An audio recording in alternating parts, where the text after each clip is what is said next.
culturalmente, tradicionalmente nos dicen, ahora es nueva persona, tiene que ser una nueva persona de verdad. No es algo que usted tiene que ser. Hemos nacido de nuevo y somos nueva criatura. Las cosas viejas pasaron y aquí todas son hechas nuevas. No involucra el esfuerzo de nosotros, sino que dice, ha nacido de nuevo. ¿Cuál es la diferencia entre una persona del mundo y una persona de la iglesia? Es que una persona de la iglesia que ha recibido a Jesucristo como su único y suficiente Salvador personal, ha nacido de nuevo, es nueva criatura. Y las personas que no han recibido al Señor Jesucristo no han llegado a ser todavía hijos de Dios en los términos de redención. ¿Por qué? Porque no han recibido a Jesucristo. ¿Por qué? Porque a los que les recibieron, a los que creen en su nombre, les dio potestad de ser hechos hijos de Dios. Entonces aquí botamos el argumento aquel que dice la gente que todos son hijos de Dios. No todos son hijos de Dios, lamentablemente, no todos son hijos de Dios. Aunque Dios nos creó a todos, si podemos decirlo, todo el mundo es hijo de Dios por creación, pero no por redención en Jesucristo. La gente que todavía no ha recibido a Jesús, todavía no ha nacido de nuevo, y por eso no son hijos de Dios. ¿Por qué? Porque esto dice aquí, los cuales no son engendrados de sangre. Amén. Los cuales no son engendrados de sangre, ni de voluntad de carne, ni de voluntad de varón, engendrados. Y aquí es la palabra, engendrados. Tiene que ser engendrado, tiene que concebirse, amén, y dar a luz, tiene que dar a luz, tiene que salir una nueva persona. Ha habido una concepción y ha habido un nacimiento. Eso es lo que nos hace a nosotros hijos legítimos. Hijos de sangre, amén, de sangre, de la palabra, del ADN de Dios, amén. Eso nos hace a nosotros hijos. Naciste de nuevo, naciste cuando oíste el evangelio de Jesucristo. Ahora oíste la palabra de Dios, habiendo oído la palabra de Dios y habiendo creído en el Señor, son nueva criatura, ahora son hijos de Dios. Amén. No es nada más una declaración o una palabra que nosotros decimos, es realmente tiene veracidad en el contexto de la palabra del Señor. Tiene veracidad. Por nuestras venas corre la sangre de Jesús. Amén. Somos hijos de Dios verdaderamente. Y fuimos hechos conforme a la imagen de su Hijo. Dios tenía que tener un modelo para crear una nueva creación, para hacer una nueva creación. Tenía que tener un modelo de una nueva creación. Romanos capítulo 8, versículo 29. Quiero que lo veamos allí. Dios quería tener un modelo del Hijo. Y por eso nos dio a Jesús. Jesús es el modelo de hombre, de Hijo de Dios, que Dios quiere multiplicar. Y es lo que dice la Biblia. Romanos capítulo 8, versículo 29, a los que de antemano Dios había conocido, los destinó desde el principio. Quiero leer esta versión. Los destinó desde el principio a ser como su Hijo, para que su Hijo fuera el primero entre muchos hermanos.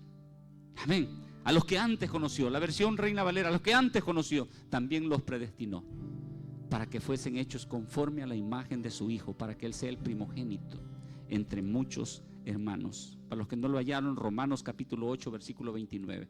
¿Qué nos hizo? Nos hizo hijos, nos hizo al molde, nos hizo a la imagen de Jesús.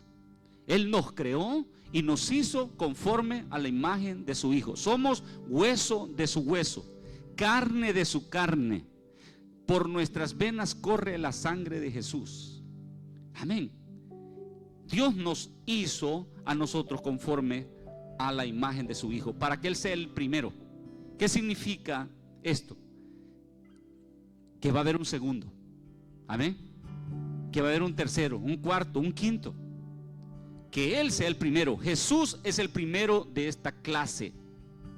¿Se acuerdan que cuando Dios creó a Adán, En una de las genealogías, creo, si no es de Mateo, dice, y Adán, hijo de Dios, es el único que se menciona que nació de Dios, Adán. Pero luego, todos los que nacen en Adán, después de que Adán peca, nacemos contaminados con el pecado. Por eso necesitamos nacer de nuevo para poder de nuevo tener una posición. Pero todos fuimos creados a la imagen de Adán. La imagen de Adán estaba en todos nosotros, pero luego Dios, cuando nosotros creemos en Jesús, nos hace a nosotros conforme a otra imagen, y esta es la imagen de Jesucristo. Él es el primero. Ahora, veamos todo el panorama de ese versículo. Pues es interesante. Dice el evangelista San Juan, mas a todos los que le recibieron, los que creen en su nombre. Y esto nadie quiera descalificado. Nadie no califica para la salvación que Dios ha preparado para el mundo pecador. Todo mundo califica para la salvación. Todos. Aquí dice todos los que le recibieron. Y está hablando de recibir a Jesús. Pero recibirlo, ¿de qué manera? ¿Recibir a Jesús de qué forma? Hay gente que dice, yo recibo a Jesús. ¿Pero qué significa? Recibir a Jesús significa recibirlo a Él como Salvador de nosotros, como el autor y consumador de nuestra salvación. Que lo que Jesús hizo en la cruz es suficiente para mi salvación. Jesús viene a ser mi Salvador porque yo no puedo salvarme a mí mismo. Esto es a los que creen en su nombre, en Jesús, creer de una forma que Jesús es el único que puede obrar nuestra salvación. Es el único. Recibirlo a Él como Salvador. Si no recibe a Jesús como su Salvador, podrá estar luchando y luchando y luchando por ser mejor y mejor cada día, pero nunca confiar en Jesús.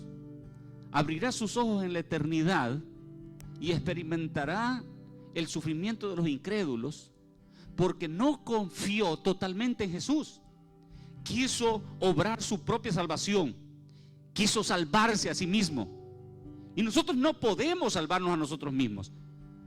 Nuestras buenas obras no serán jamás lo suficientes para darnos a nosotros una posición de justicia delante de nuestro Dios. Jamás, nunca.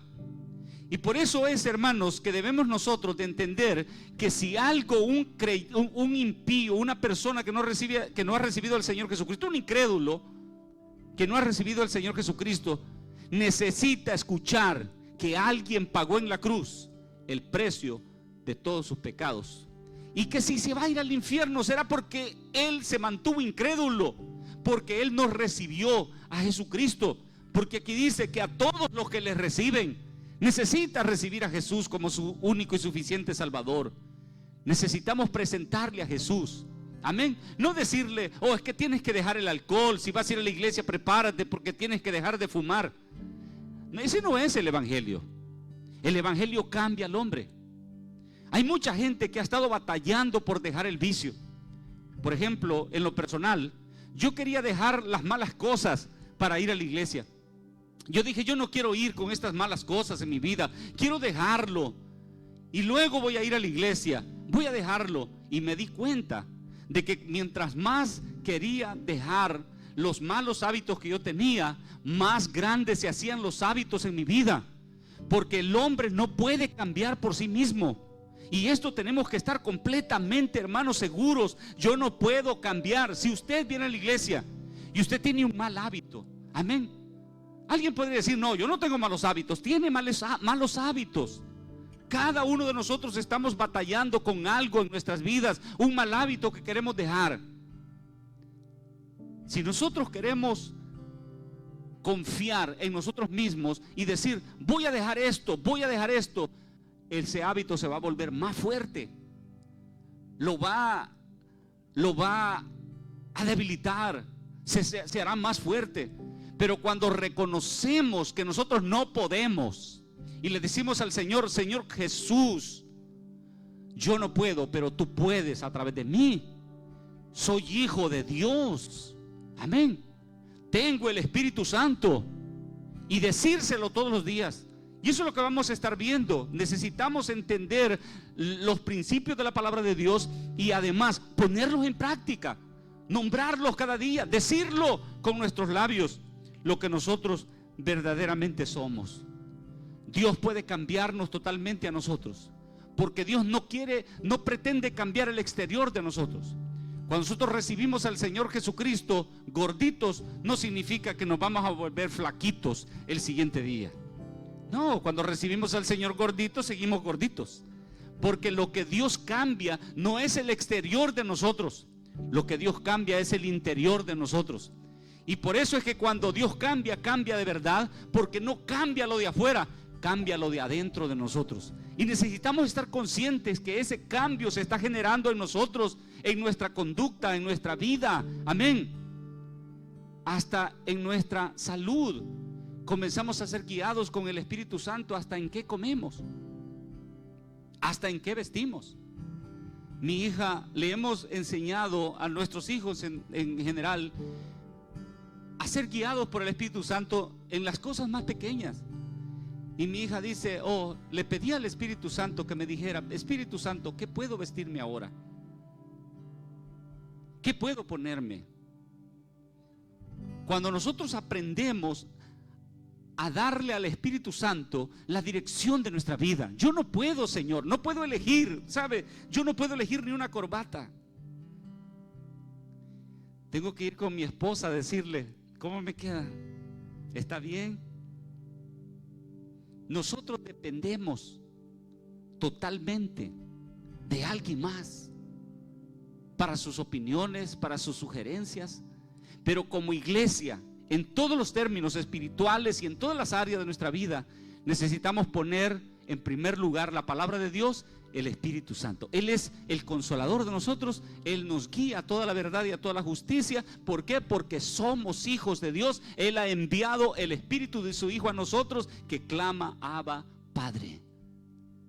Eso es algo poderoso en nuestras vidas. No hay otro Salvador. Me encanta lo que dijo la palabra del Señor en Hechos capítulo 4 versículo 12. Hechos 4:12. Y en ningún otro hay salvación. En ningún otro hay salvación. Ninguno. Nadie más. Ni yo. Amén. Ni un pariente, ni una religión. Hay mucha gente que dice, no, mi mamá o mi abuela ha sido religiosa desde jovencita. Yo no voy a la iglesia, pero ahí me voy agarrado de la falda de mi abuela. Eso es un dicho tonto. Es un dicho tonto, porque nadie se va a salvar por la fe de otro. Nadie se va a salvar por la fe de otro. Y hay creencias tontas que a usted lo pueden sacar del infierno con ruegos. También es una creencia tonta, porque el único que salva es Jesús. El único que cambia es Jesús, porque Él cambia de adentro de nosotros. Él no nos ha dejado a nosotros el trabajo del cambio. Él, el Espíritu Santo, ha sido enviado como agente de cambio en nosotros. En ningún otro hay salvación, porque no hay otro nombre bajo el cielo dado a los hombres en quien podamos ser salvos. No hay otro, amén. No hay otro nombre bajo el cielo dado a los hombres. Ahora, Dios nos da a nosotros el derecho de ser llamados. En la versión que tomamos, Reina Valera dice potestad, pero esta versión, la palabra de Dios para todos, dice derecho. Y yo quiero que veamos este concepto, pero a los que le aceptaron, dice la versión, la palabra de Dios para todos, Juan 1:12, pero a los que le aceptaron y creyeron en Él, les dio derecho de ser hijos de Dios. Derecho. ¿Qué significa esa palabra derecho? Esta palabra derecho son términos legales. Derecho de ser llamado es una legitimidad. Amén. Eres legítimo. ¿Ustedes han oído eso? Oh, es hijo legítimo. Es hijo de sangre. Es legítimo. Y esto tiene poder en los tribunales. Esto tiene poder ante una corte.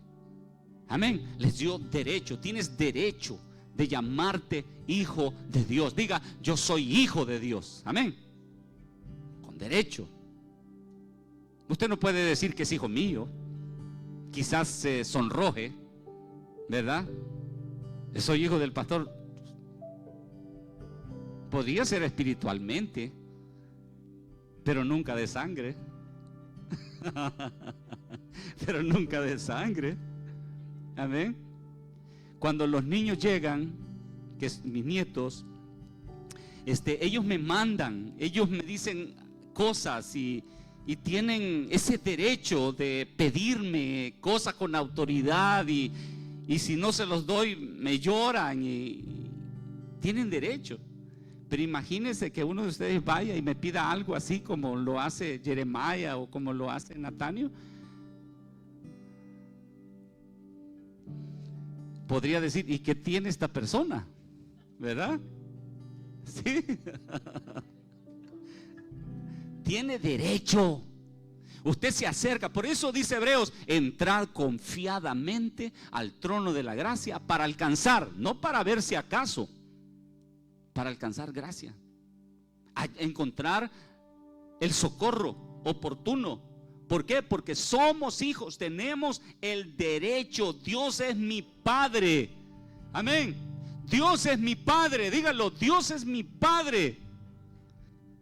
Imagínense, hermanos, el tener a un padre que tiene influencia, que tiene poder, que tiene recursos.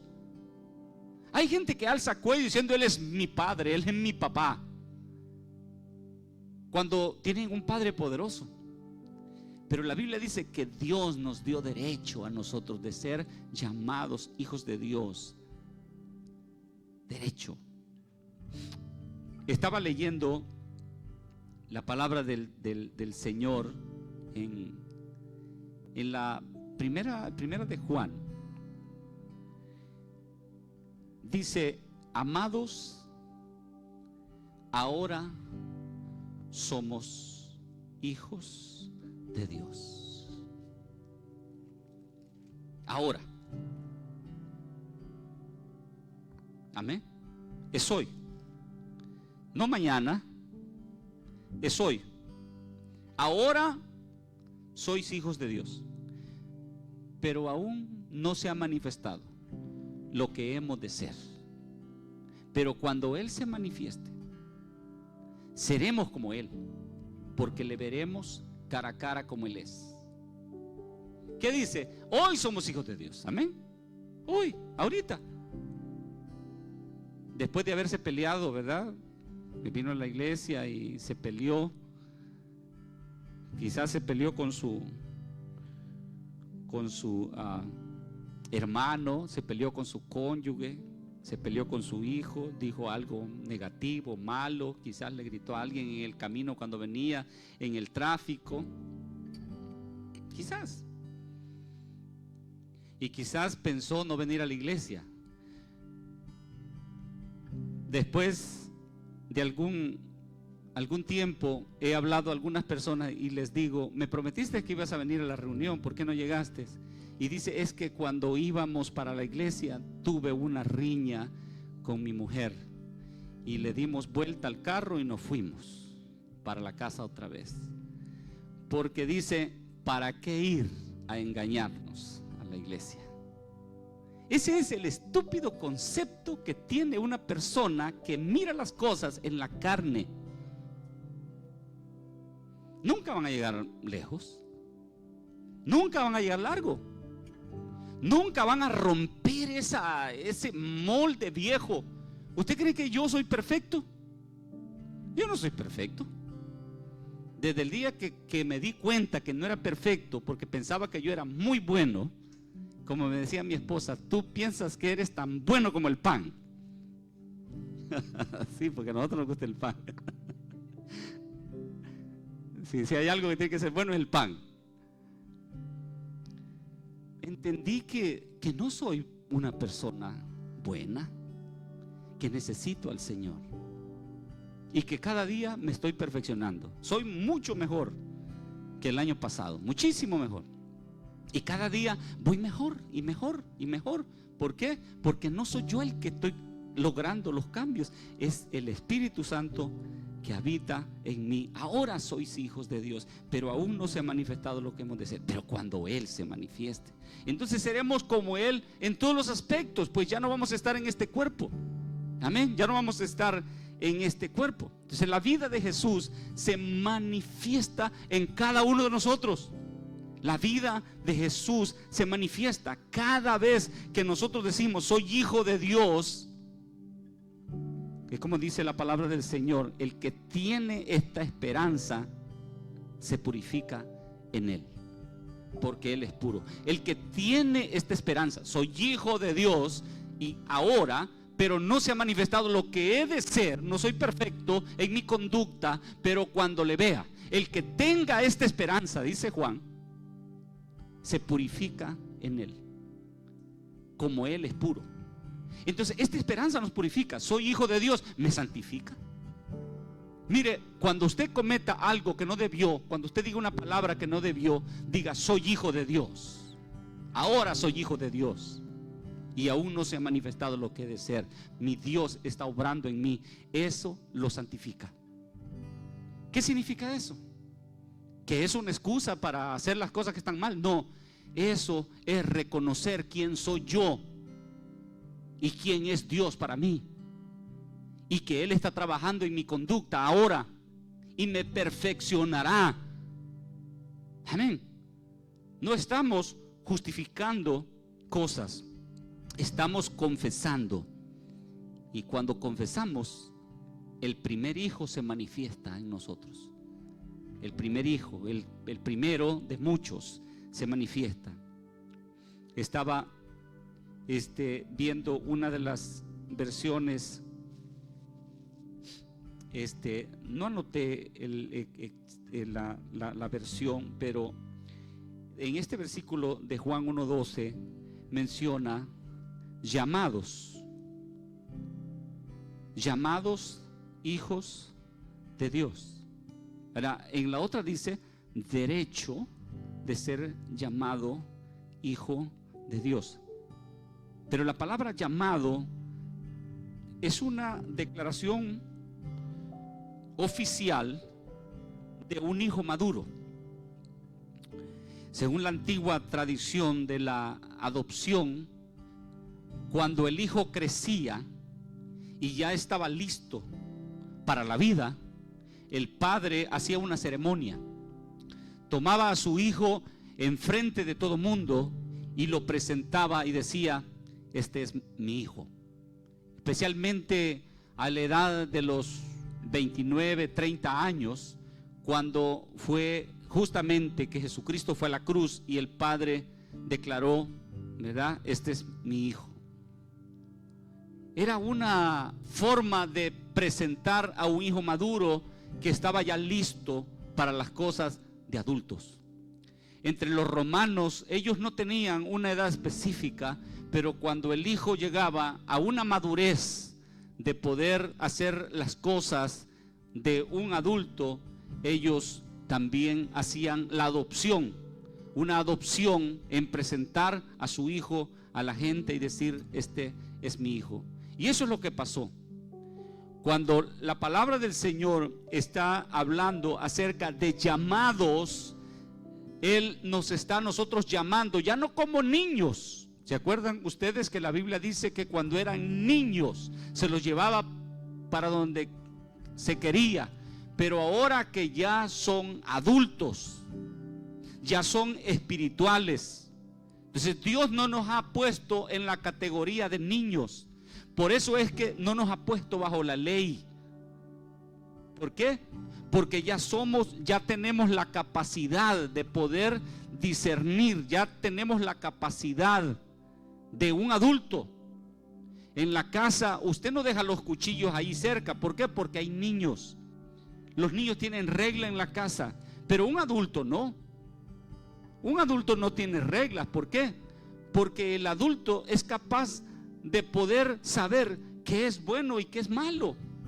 Nosotros debemos de tener en mente de que cuando Dios nos está a nosotros proveyendo, dando esta autoridad, este llamado, nos está poniendo como hijos maduros.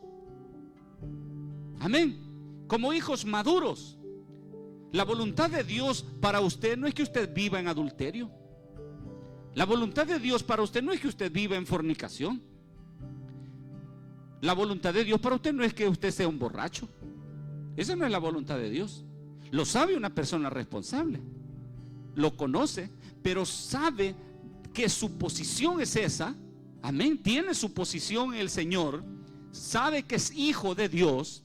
Sabe que la naturaleza de Dios está fluyendo en él. Es una persona responsable. Es madura. Amén. Un hermano me recuerda muy bien que él llegó a la iglesia. Era un borrachito ahí del pueblo. Y llegó a la iglesia y me dice: pastor, yo quiero que usted tenga servicio los 7 días de la semana, para que cuando yo llegue del trabajo no me vaya a tomar. Quiero que usted tenga servicio todos los días. Le dije: vas a tener que aprender quién eres ahora. Porque una persona que se le anda quitando la cerveza, hermanos, nosotros andábamos detrás de los muchachos quitándole los cigarrillos de marihuana, se los andábamos, es que pagué $40 por el cigarrillo, se lo agarrábamos, se lo tirábamos, se lo quemábamos, donde sea. ¿Y sabe qué? Cuando nosotros no estábamos, ¿qué pasaba? Se iban a fumar sus cigarrillos de marihuana, se iban a drogar, se iban a fornicar. ¿Por qué? Porque no trabaja así. Un día el Espíritu Santo me habló. Me dijeron: los muchachos están allí y están tomando. Y eran unos apartamentos. Agarré mis 3 niños, mi esposa, y nos fuimos para los apartamentos. Dijeron: ahí viene el pastor. Dijo alguien bien fuerte en los parqueos. Y los muchachos salieron por detrás y se estaban tirando por el segundo piso de la casa, porque estaban tomados. Y el Espíritu Santo me dijo: ¿te acuerdas del hijo pródigo? Cuando le dijo: dame la herencia que me toca al padre para yo vivir mi propia vida. ¿Qué hizo el padre? Le dio la herencia. No lo fue a seguir, no lo andaba cuidando allá, no, lo esperó en la puerta de su casa. Cada día salía y lo esperaba. No se fue a buscarlo al chiquero en donde andaba, se quedó allí. Pero llegó un tiempo donde este muchacho reconoció que en la casa de su padre, los jornaleros de su padre comían mejor que él. Y él dice: ¿qué estoy haciendo yo aquí? Regresaré a la casa de mi padre, le voy a decir: padre, he pecado contra el cielo y contra ti, y ya no merezco ser más tu hijo. Hazme como uno de tus jornaleros. Y así fue. Regresó a la casa de su padre. Y el padre lo vio de lejos y fue movido a misericordia. Corrió a él y lo abrazó. Y le dijo el joven: padre, he pecado contra el cielo y contra ti. No le dijo: hazme como a uno de tus jornaleros. Jamás, nunca sería así. Y el padre dijo: vayan a traérmele un vestido nuevo, pónganle un anillo en su dedo, calzado en sus pies, porque mi hijo que había muerto ha revivido. Aquí está. Nunca perdió la posición, solamente entendió que en la casa del padre era el lugar en donde debía de estar. Nunca perdió su posición de hijo. El padre nunca dijo: ¿quién eres tú? El padre no lo ignoró, no, lo reconoció como su hijo. Tráiganmele vestido, tráiganle y pónganle el anillo en su dedo. Y esa era una marca, hermanos. Aquí no estamos esperando, hermanos, que los caídos vengan. No, aquí están desanimados, ¿verdad? Están desanimados. ¿Por qué? Porque no saben quiénes son. Piensan que ya son borrachos otra vez. No, se desanimaron y se fueron a tomar. Pero tú no eres esa persona. Estás queriendo ser quien no eres. Eres hijo de Dios, ya no eres un borracho. Te fuiste a tomar, pero no eres un borracho. Te fuiste a hacer las cosas que no debes hacer, pero no eres esa persona. Eres hijo de Dios. Y cuando lo entendemos, nos santificamos a nosotros mismos. Entendemos que somos hijos de Dios, que Jesús está en nosotros. Son llamados. Y la condición es recibirlo. Es recibir esto. Esto no funciona simplemente así por así. No, funciona cuando yo lo recibo. Funciona cuando yo lo recibo. Tienen potestad. Amén. Tenemos herencia. ¿Qué es lo que tiene un hijo? Herencia. Ahora voy a tratar más con ustedes, los que están aquí. Los hijos tienen herencia. Amén. Especialmente si el padre es rico, tienen herencia. Amén. ¿Por qué? Porque es un hijo de verdad. La palabra adopción, nosotros ahora entendemos que adopción es adoptar a un hijo de otro. Y sí, en este concepto, en nuestra cultura, se usa ese concepto de adoptar el hijo de alguien más como hijo propio de uno. Pero en el griego, pero en este tiempo, especialmente en el griego, no existe la palabra adopción para adoptar a un hijo que no es suyo propio. Solamente la palabra adopción se usa cuando el padre presenta a su hijo maduro al frente de la sociedad y dice: este es mi hijo. Ese era el término que se usaba para adopción. Ahora, nosotros como hijos maduros tenemos herencia. Ahora veamos la que dice la palabra del Señor, Romanos 8:13. Romanos 8:17. Romanos 8:17. Y si hijos, nótelo bien, si hijos, también herederos. Como hijo que soy yo, heredero. Usted comenzó este servicio, este tiempo de la predicación diciendo: soy hijo o soy hija de Dios. Soy hija de Dios, soy hijo de Dios. ¿Qué tienen los hijos? Dígalo conmigo: los hijos tienen herencia. Los hijos tienen herencia. Y si hijos, también herederos. No puede ser hijo y no tener herencia. Y si hijo, herederos. ¿Herederos de qué? Herederos de Dios. ¿Quién lo hereda? Dios. Y coherederos. ¿Qué significa la palabra coherederos? Que comparten la herencia. La misma herencia de Jesús, la misma herencia de nosotros. Dios nos hereda porque Él es nuestro Padre. Y si hijos, también. No puede haber y si hijos, hay que viven como miserables. No. Y si hijos, también herederos. Herederos de Dios, para que no se confunda, y coherederos con Cristo. Es un hijo legítimo. Es un hijo que tiene herencia. Amén. La herencia no es solamente la salvación y el perdón de los pecados. Son todas las bendiciones y las promesas de Dios. Todo lo que hay en el cielo, en la tierra, es de nosotros. Él nos heredó las promesas. Amén. Tenemos herencia en Él. Él dijo: yo estaré con vosotros todos los días del fin del mundo. Es una promesa. ¿Y qué sucede con esa promesa? Cuando usted está deprimido, cuando usted se quiere morir. Una manera de quererse morir es decirle al Señor: Señor, ven ahorita mismo. Está deprimido. Eso no va a venir solamente porque usted está deprimido. ¿Usted cree que eso va a venir solamente porque usted se siente triste? No, el tiempo está señalado, que solamente el Padre lo sabe. ¿Qué es lo que sucede con la promesa? Usted es hijo y es heredero de las promesas de Dios. Dios está con usted. Él ha dicho: yo estaré con vosotros todos los días hasta el fin del mundo. No están solos, les voy a mandar el Consolador. El Espíritu Santo está con nosotros. Amén, es una promesa. Es una bendición. Y esa es la voluntad de Dios. Dios lo hizo suyo. Él nos dio potestad de ser hechos de hijos de Él. Nos llamó hijos de Él. Nos presentó delante de los ángeles, arcángeles y serafines como hijos de Él. Juntamente con Jesús, Él nos hizo.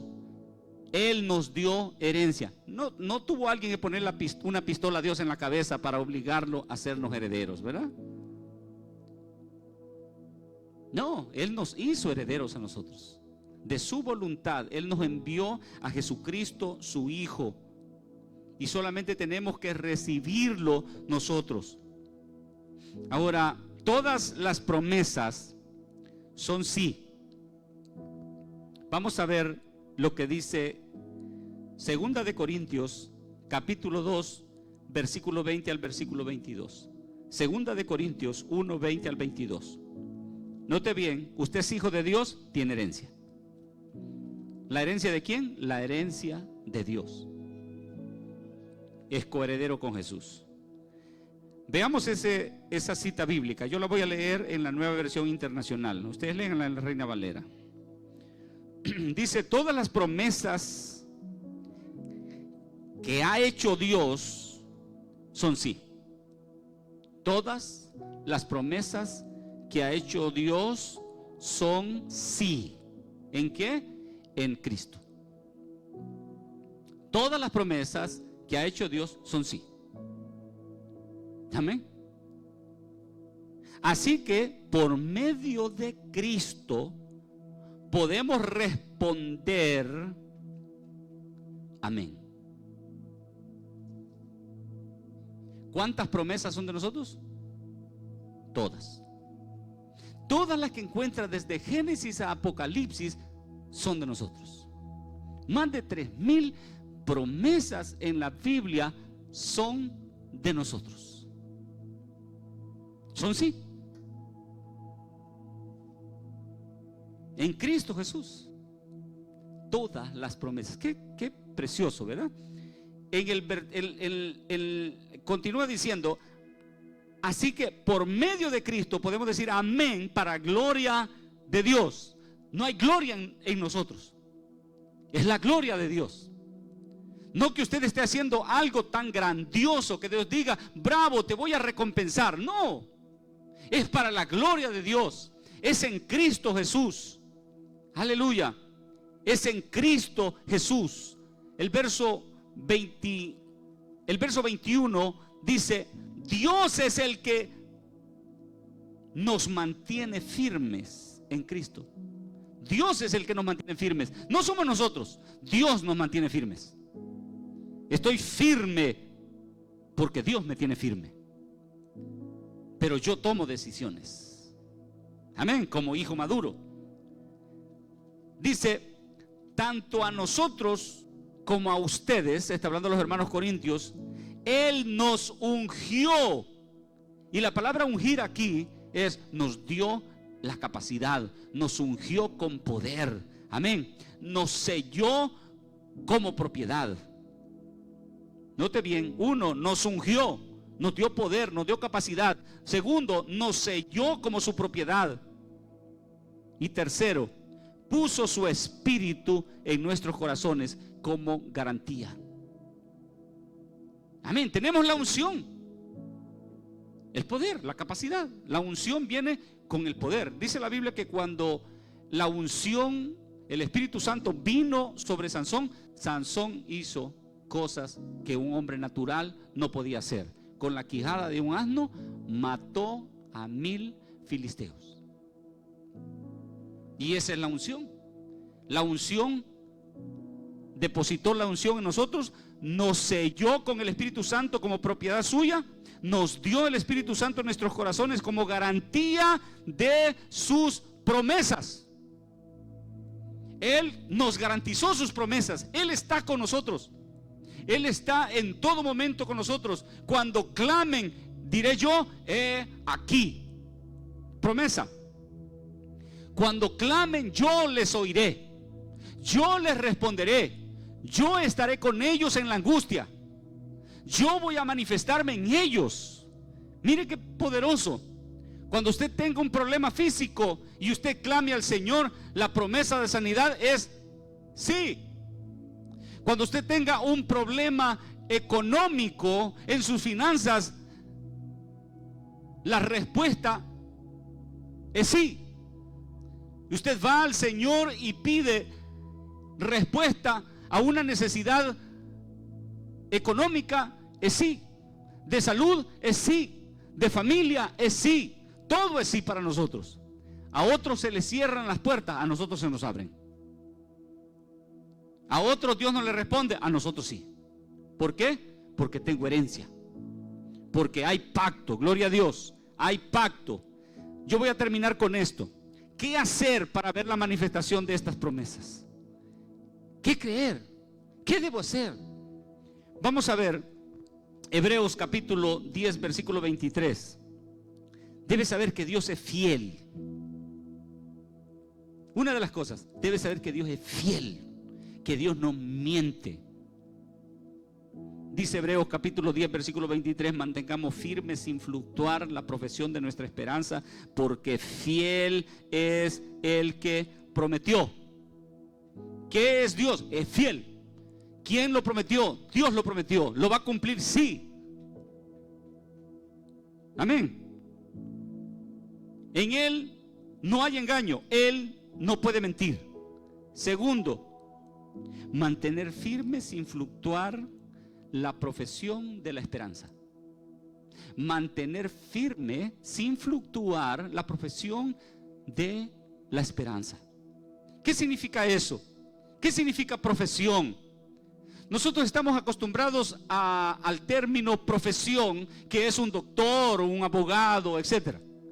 Pero profesión aquí significa lo que confesamos, lo que hablamos, lo que decimos. Lo que nosotros decimos es muy importante. El decir soy hijo de Dios es muy importante. El creerlo en su corazón. Tal vez no tenga todavía muy claro el concepto y todas las implicaciones, pero cuando usted dice soy hijo de Dios, su espíritu lo digiere, sus emociones lo digieren, su alma lo digiere y va entendiéndolo. Eso es profesión, decir lo mismo que Jesús. Digo lo mismo que Jesús. Digo lo mismo que Jesús. Digo lo mismo que Jesús. Soy sano, soy bendecido. No voy a decir el siguiente día, oh, estoy quebrado. Estoy, como dicen allá, estoy de patada. No, estoy sano, estoy bien. Y continúa diciéndolo. Continúa diciéndolo. Necesita declarar las promesas. Necesita aprender un nuevo lenguaje espiritual de bendición. No puede estar declarando usted cosas malas y que le vengan cosas buenas. No puede. Usted tiene que estar declarando la palabra, hablando como Jesús.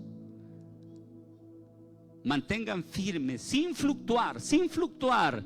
No es que ahora lo hacen y mañana no, no, sin fluctuar.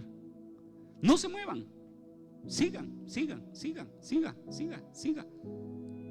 Siga declarándolo, siga declarándolo. Gracias, Señor, por la libertad de este vicio. Gracias, Jesús, por la libertad de este mal hábito. Gracias, Jesús.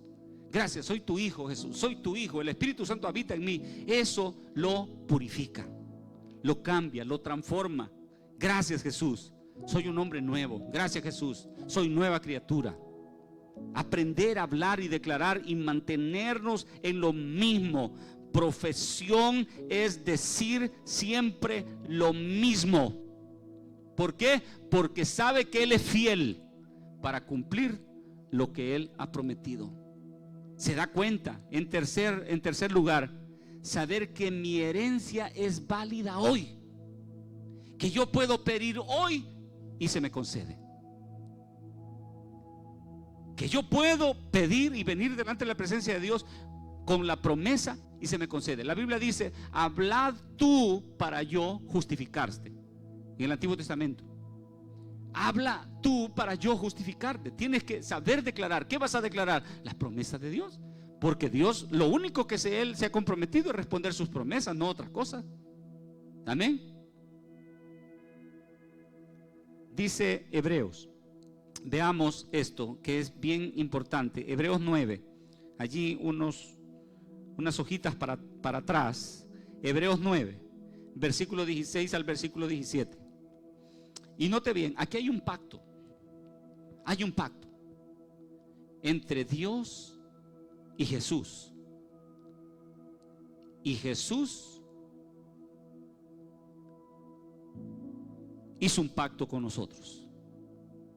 Mire lo que dice. Hebreos 9, 16 al 17. Porque donde hay testamento, es decir, donde hay pacto, donde hay promesa, es necesario que intervenga muerte del testador. ¿Quién es el testador? El que hace el texto, el que hace el pacto. Y el versículo 17 dice: porque el testamento con la muerte se confirma, pues no es válido entre tanto que el testador vive.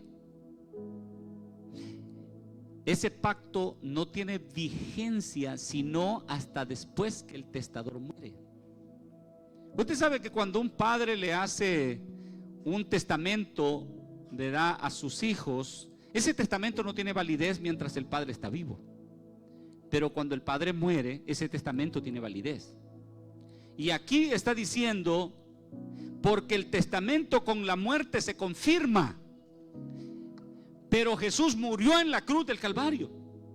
Y en el momento que el Señor Jesucristo muere en la cruz del Calvario, el convenio da vigor, comienza a dar vigor. En ese mismo momento, todas las promesas de Dios son mías. Todo lo que Jesucristo me prometió es mío, porque Él murió. La muerte de Jesús tiene un gran significado para nosotros como creyentes. Jesucristo murió. Eso me garantiza a mí que yo puedo caminar en las bendiciones de Dios, porque son mías por derecho. El testador muere, ahora están vigentes para mí. Ahora es un derecho el que yo pueda recibirlas. Debe saber que todas las promesas de Dios son sí. Amén. Necesita salud, sí. Necesita salir de esta situación, amén, de conflicto, sí. Necesita que le vaya mejor en su trabajo, sí. Necesita establecer una mejor relación, sí. Necesita éxito con sus hijos, sí. Es todo sí en Jesús. En Jesús es todo sí. Romanos 8:23, el que no escatimó ni a su propio hijo, sino que lo entregó por todos nosotros, ¿cómo no nos dará con él también todas las cosas? En Jesús, la muerte de Jesús confirma que todas las promesas de Dios son mías. Dígalo: yo soy hijo, y como hijo soy heredero. Y la manera que me doy cuenta que el pacto está vigente es porque Jesús murió en la cruz del Calvario. El testador murió. Ahora el pacto está vigente para mí. Gloria a Dios. Como hijo, usted ya no piense que usted es un borracho, o que usted es una persona mala, en el sentido de desanimarse, decir: Señor, soy mala persona, Señor. Y el Señor dice: ¿de quién te estás hablando? ¿De quién te estás refiriendo? Ya no vamos a caminar así, vamos a caminar como hijos de Dios. Amén. Nunca se acerque a Dios a decirle: Señor, tú sabes mis debilidades, Señor. No se acerque a decirle eso. Ya usted ya sabe que Él lo sabe, pero que Él está ayudándolo, que Él está levantando. Amén. Gloria a Dios. Camine en las promesas de Dios. Cuando venga un problema, una necesidad, ¿qué tiene que hacer? Soy hijo de Dios, tengo promesas. Señor, te doy gracias por la liberación que tú traes a mi vida. Gracias, Jesús.